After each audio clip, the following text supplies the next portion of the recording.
There we go. All right, one more for Twitter.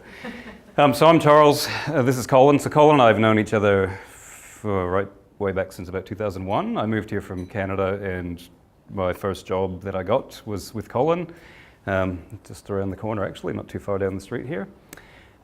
So our backgrounds, I guess we both started out in the mining technology space, mining information systems, and both sort of went on to start our own businesses, around various bits and pieces related to software in different industries. And today we're here to talk about Social PinPoint. We're not going to focus too much on the product itself, more about the journey that we've gone through with the business. But that being said, we thought it's probably best just to kick off with a bit of an overview video that does show what the product does. So maybe we'll just run that first if we can.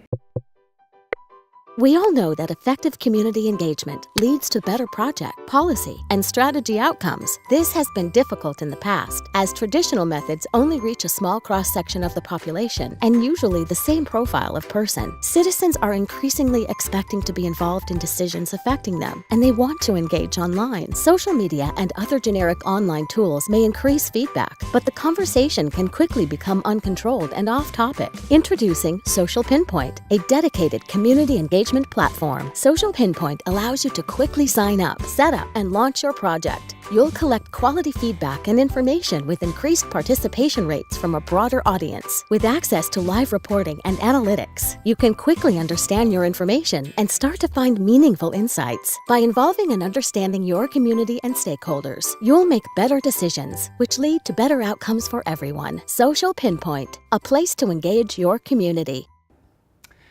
Great, so hopefully you got the message from that video that we build tools to help people who are trying to engage with their communities and stakeholders.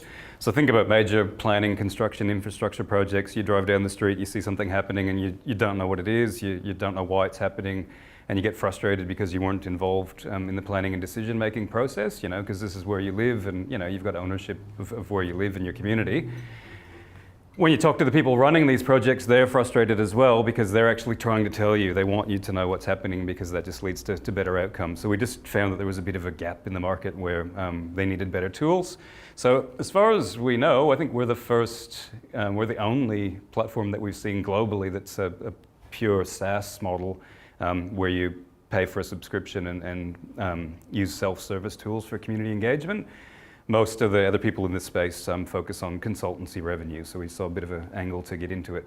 So we flick to the next slide. I'll just run you through right from the beginning. So go back to 2013, had no bloody idea what community engagement was, who was in the space, anything about it, what tools they were using. We were writing software. We had some experience with mapping software, and I believe it was Port Stephens Council approached us to do a custom interactive mapping solution for a strategic planning project that they were working on.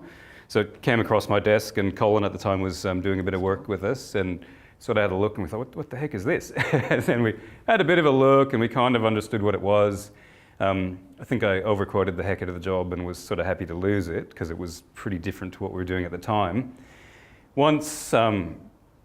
Once they nominated someone for that project, we actually just stopped and watched what they did, and we saw that, okay, well, they've just gone and spent 50 grand on this custom solution.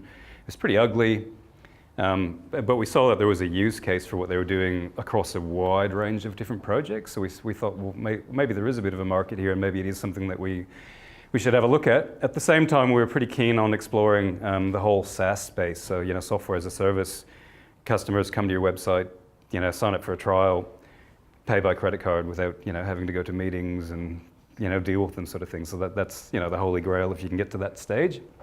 So, shortly after Port Stephens contacted us, Lake Macquarie Council contacted us, and to be honest, I think it was they needed 3 quotes and they had 2 and we were the 3rd. And we had nothing. Well, it was because they had Port Stephens still on the RFP. Yeah, that's right. I think it was the same consultant that they used. So Colin and I got together and we thought, let's have a bit of a look at this. And we approached them. We said, look, we've got nothing. We've got a few ideas. Do you guys want to take a bit of a punt on us? And we think we can do something pretty cool here. They went with us. So. Yeah, end of the day, I think what we did here really solidifies the idea of building an MVP. We actually sold them on